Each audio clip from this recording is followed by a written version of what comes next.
Saudara-saudara kekasih di dalam Tuhan Yesus, puji dan syukur kepada Tuhan. Kita bisa bertemu lagi di dalam acara Renungan Harian GPKRIS Pangkal Pinang.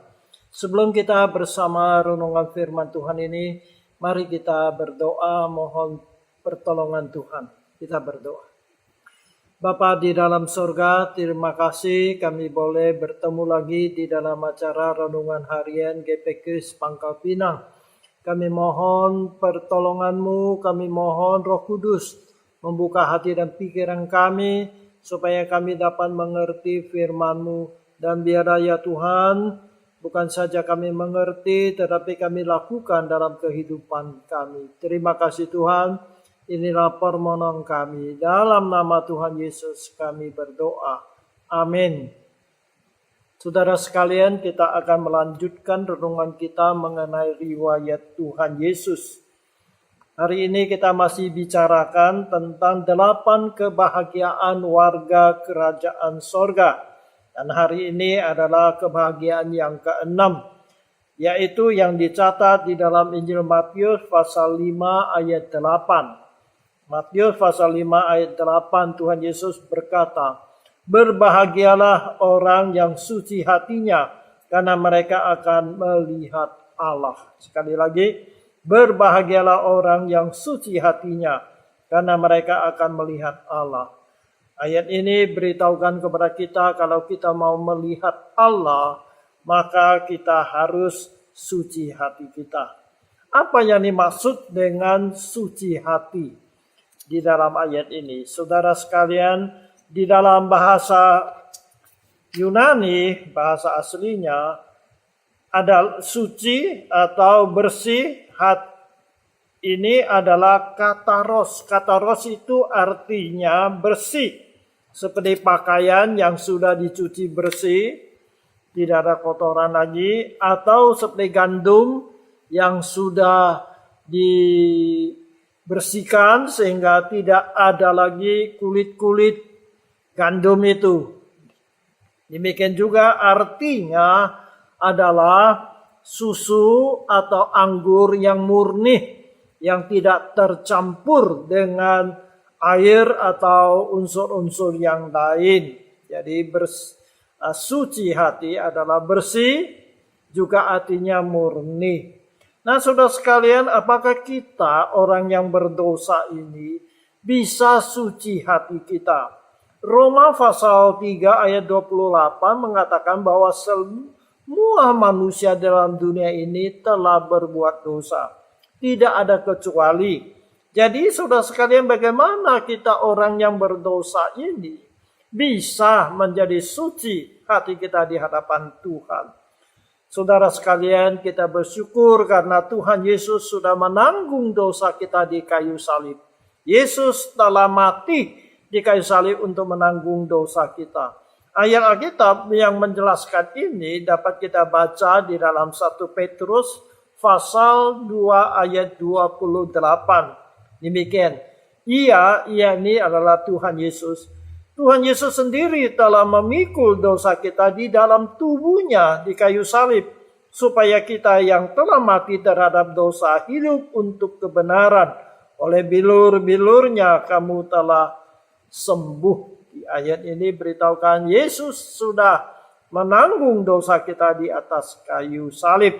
Kemudian di dalam Ibrani pasal 10 ayat 12 dan 13 juga mengungkapkan hal demikian. Saya bacakan Ibrani 10 ayat 12 dan 14. Tetapi ia ini adalah Tuhan Yesus, telah mempersembahkan hanya satu korban saja karena dosa. Ia duduk untuk selama-lamanya di sebelah kanan Allah. Sebab oleh satu korban saja Ia telah menyempurnakan untuk selama-lamanya mereka yang Ia kuduskan. Jadi di sini kita dikuduskan karena Tuhan Yesus sudah mati untuk kita di kayu salib. Nah, saudara sekalian, suci, orang suci di hadapan Allah, hal ini dapat kita juga baca di dalam Efesus pasal 1 ayat 3 sampai 5. Jadi kita orang yang beriman kepada Yesus, kita disebut orang yang suci.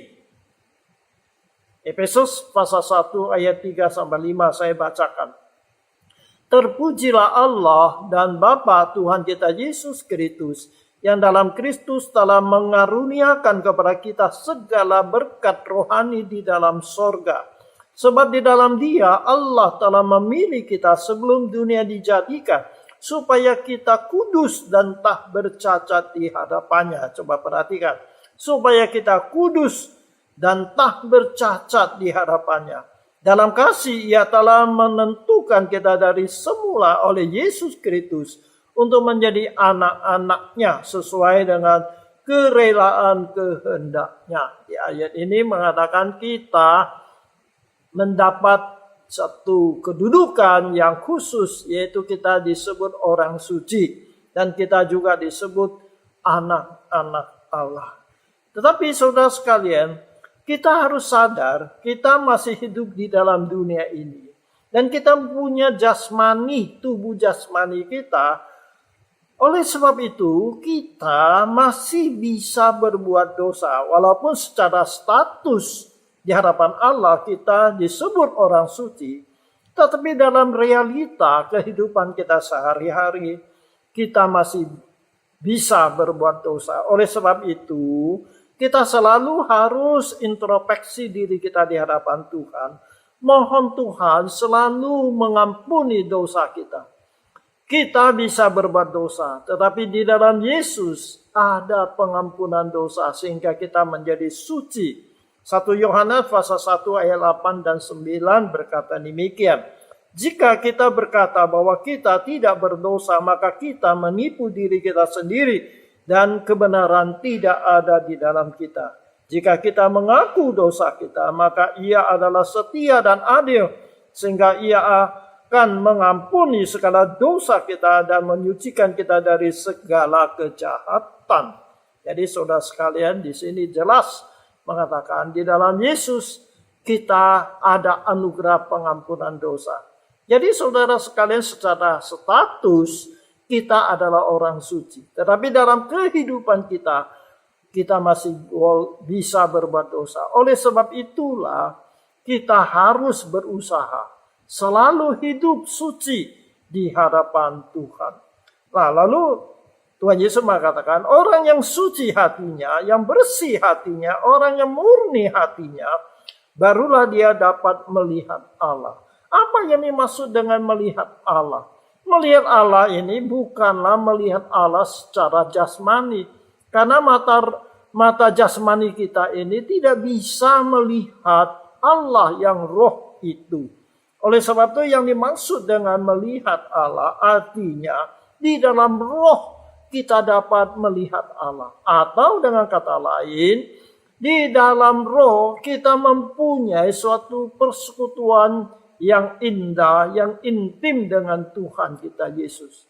Jadi saudara sekalian, di dalam persekutuan kita dengan Tuhan, dalam doa-doa kita, dalam penyembahan-penyembahan kita dapat mempunyai satu relasi yang dekat, yang intim dengan Tuhan. Sehingga Allah itu bukan jauh di surga sana, tetapi Ia ada di samping kita. Dia ada di hadirat Tuhan. Nah saudara sekalian, kemudian kita melihat bagaimana supaya kita bisa menjadi orang yang suci hati kita. Di dalam ada 3 hal. Yang pertama adalah di dalam kehidupan kita sehari-hari, yaitu kita jangan lagi berbuat dosa. Kita jangan lagi hidup di dalam kejahatan. Di dalam Alkitab, terutama Perjanjian Baru, banyak sekali ayat-ayat mengingatkan kita supaya kita tidak boleh hidup di dalam dosa. Saya kutip aja 2 bagian ya tentang bagaimana Tuhan menghendaki kita hidup dalam kesucian. Galatia pasal 5 ayat 16 kemudian 19 sampai 21. Demikian. Maksudku ialah hiduplah oleh roh, maka kamu tidak akan menuruti keinginan daging. Perbuatan daging telah nyata, yaitu percabulan, kecemaran, hawa nafsu, penyembahan berhala, sihir, perseteruan, perselisihan, iri hati, amarah, kepentingan diri sendiri, pencideraan, roh pemecah,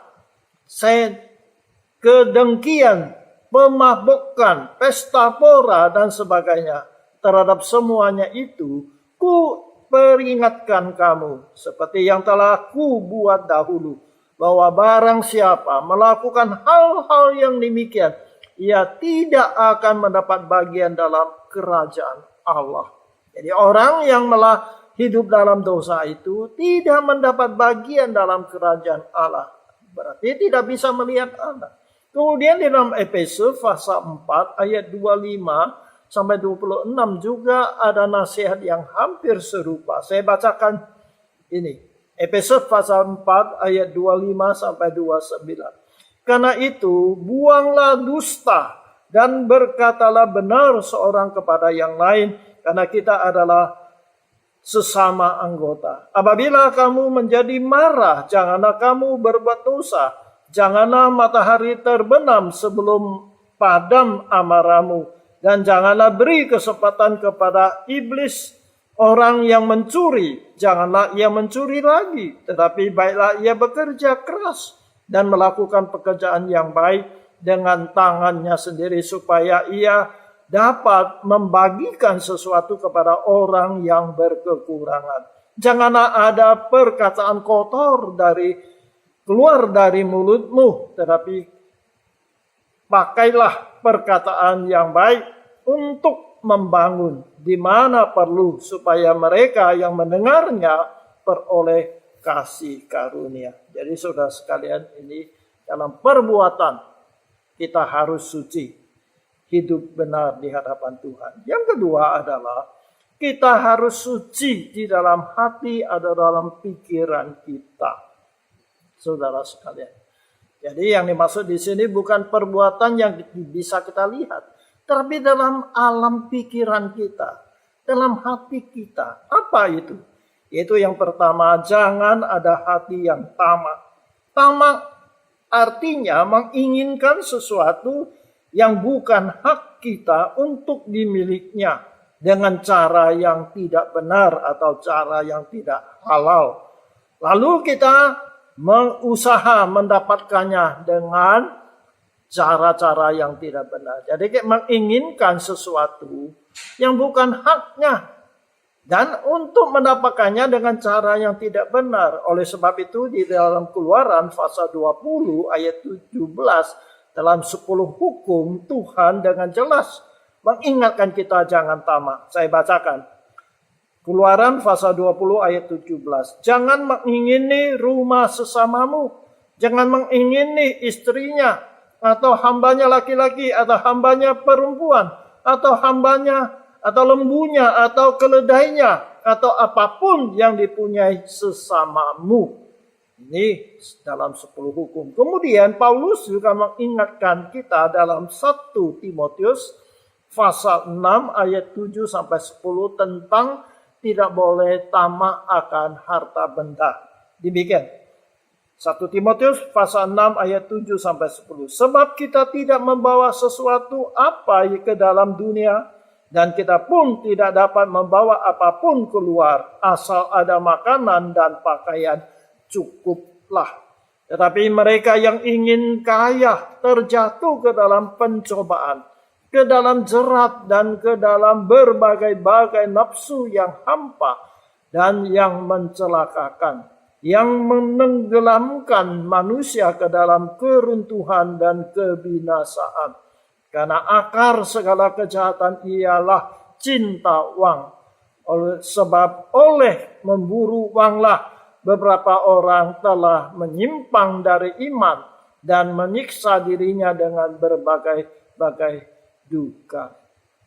Inilah saudara sekalian, tamak akan harta benda yang bukan miliknya, tetapi dengan cara yang tidak halal untuk mendapatkannya. Itu yang pertama.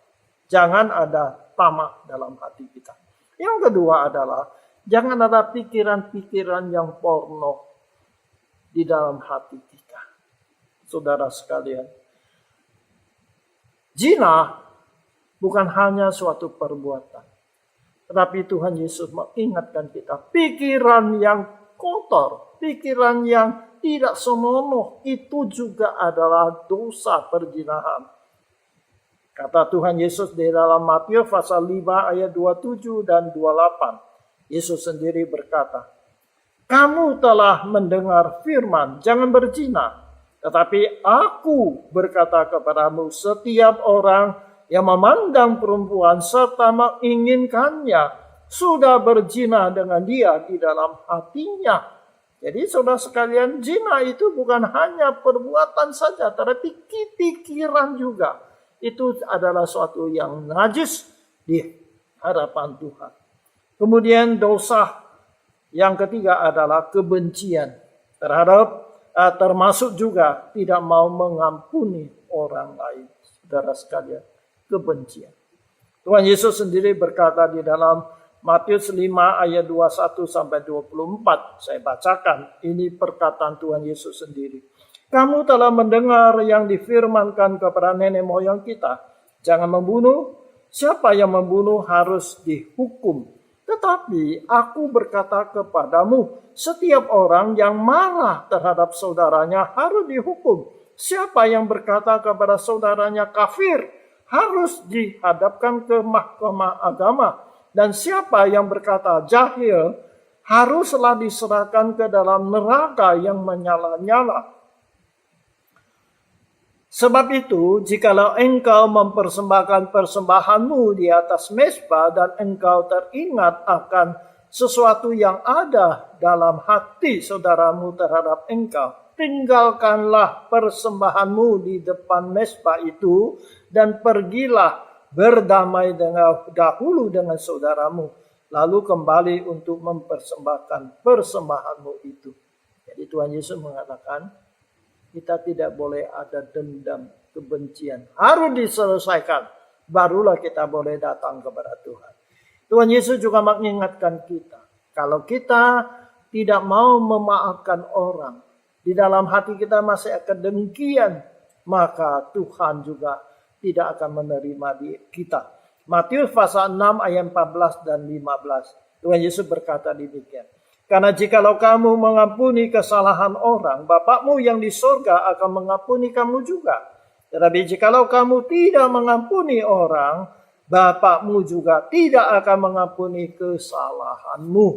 Jadi di sini kita lihat Tuhan Yesus mengatakan, kalau engkau mengampuni orang, Bapakmu di sorga akan mengampuni. Kalau kamu tidak mau mengampuni orang, Bapakmu di sorga pun tidak akan mengampuni kita. Itu yang ketiga adalah kita harus mempunyai motivasi yang benar. Motivasi. Nah saudara sekalian, motivasi perbuatan itu menentukan apakah kita suci atau tidak suci di hadapan Tuhan. Jadi bukan hanya perbuatan, bukan hanya pikiran, hati, tapi juga motivasi. Saudara sekalian, terhadap sesama manusia. Kalau kita melakukan sesuatu yang baik, amal, umpamanya amal bakti, melakukan sesuatu perbuatan, ya, menolong orang dan sebagainya, itu memang suatu perbuatan yang baik. Tetapi harus kita pikirkan, harus kita introspeksi. Apakah perbuatan baik kita, amal kita ada diembel-embelkan dengan sesuatu motivasi yang tidak benar. Banyak orang suka menolong orang, tetapi mereka mencari muka. Ya, dia sedekah, dia berbuat baik, berbuat amal, tetapi dia minta orang harus terima kasih kepada dia, harus memuji dia. Kalau tidak, dia marah dan tidak mau lagi berbuat baik kepada orang lain. Oleh sebab itu, kita harus introspeksi diri kita. Perbuatan kita tidak boleh ada ember-ember motivasi yang tidak benar. Itu kepada sesama manusia. Relasi kita dengan manusia. Apakah kita mempunyai motivasi yang baik? Yang kedua adalah motivasi kita kepada Tuhan. Umpamanya, kita beribadah. Kita berdoa. Kita memuji Tuhan. Apa motivasinya? Kalau hari-hari Minggu kita datang ke gereja, kita beribadah kepada Tuhan, itu baik. Tetapi motivasinya apa? Apakah kita ingin dilihat oleh orang lain?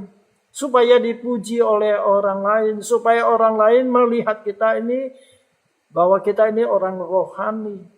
Saudara sekalian. Juga kalau kita beribadah di dalam kebaktian umpamanya dalam gereja. Kita menyenangkan hati Tuhan atau kita menyenangkan diri kita sendiri. Kadang-kadang kita salah. Ya, kita kritik ibadah kita itu kurang cocok dengan kita.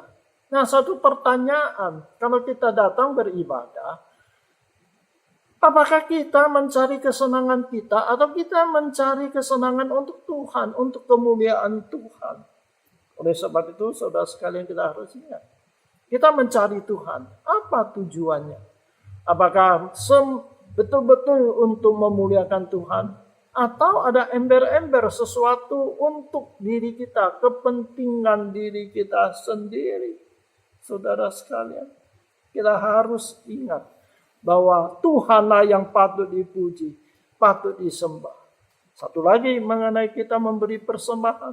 Apa tujuan kita memberi persembahan? Apa motivasi kita memberi persembahan?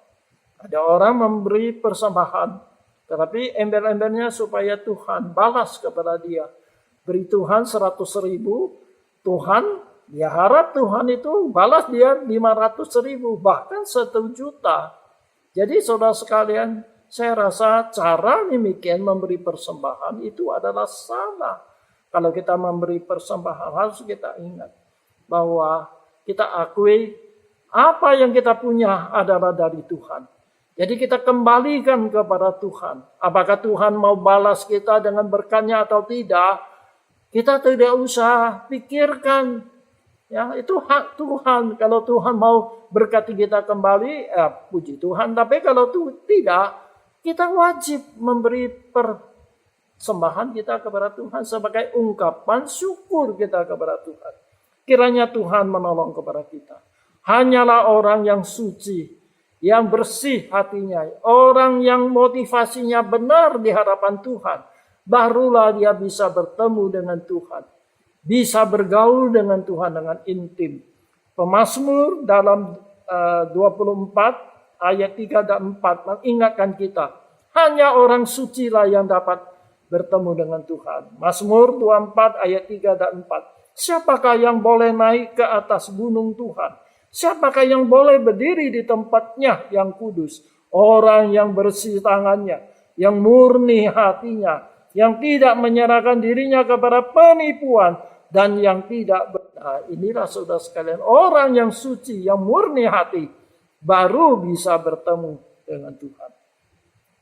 Imamat 20 ayat 26 juga mengingatkan kita, supaya kita harus suci hati kita.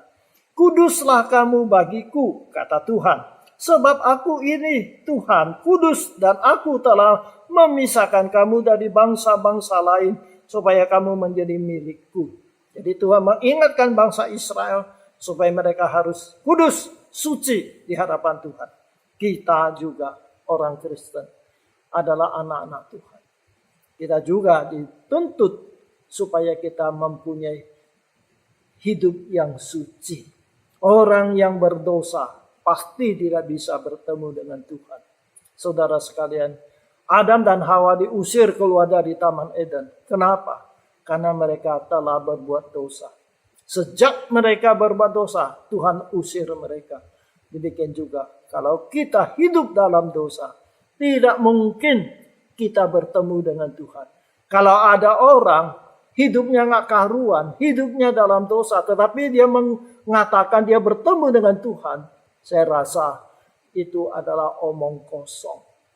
Hanya orang yang suci hatinya bisa bertemu dengan Tuhan. Tapi sekali lagi, bertemu dengan Tuhan, melihat Tuhan, itu bukan dengan mata jasmani, tetapi punya hubungan yang intim, yang dekat dengan Tuhan.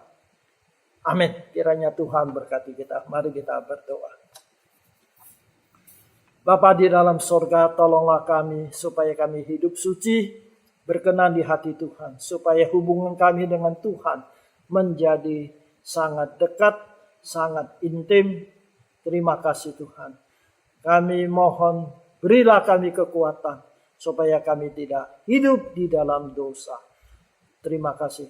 Dalam nama Tuhan Yesus kami berdoa. Amin. Kiranya Tuhan berkati kita. Sampai bertemu pada kesempatan yang lain.